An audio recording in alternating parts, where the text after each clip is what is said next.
we would also have our National Health Service at the top of our agenda. I think it's a scandal in the 21st century that we're talking about cuts in the National Health Service. Oh yes, they're talking in terms of how much they'll spend in order to preserve it. They were telling us this in 1997, and I don't want someone like Gordon Brown or Mandelson, or I wouldn't trust around anybody corner, to start telling us what we should be or should not be doing as far as our health service is concerned. It was a miner called Aneurin Bevan who introduced the NHS.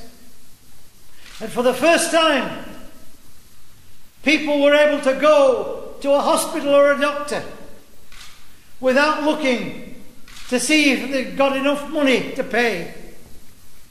The whole concept of a National Health Service is that it should be available at the time of need, upon demand, and completely free of charge.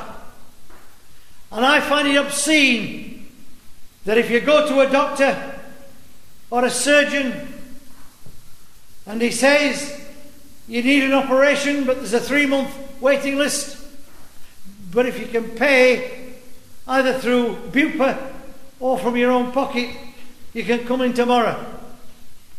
Well, our party would stop that instantly. If they can operate with a payment from Bupa or some other organisation, they can operate under the NHS, and you take your turn and you go straight in at the time of need.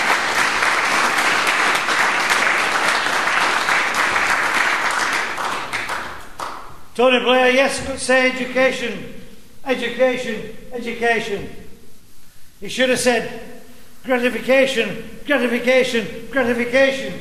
He's certainly coined enough money in since he left Downing Street. But what has he done? He's put upon our youngsters an enormous burden. And we're going to pay for that, just as we've paid for it with the closure of pits, steelworks, the motor car industry, engineering, ship, you name it. If we fail to invest in our youth, we'll pay the price, because we won't have the skills to compete with our international competitors. Do you know that we're the only country in Europe that doesn't allow free education? They think we're balmy in Germany or in France or in Italy because they invest in their youngsters, because the youngsters are the ones who are going to generate the wealth that will look after other people when they get older. And if ever we lose sight of the fact that we've got a social responsibility to look after our mothers and our fathers, our brothers, our sisters, our fellow human beings, we've lost all concept of what really matters in life.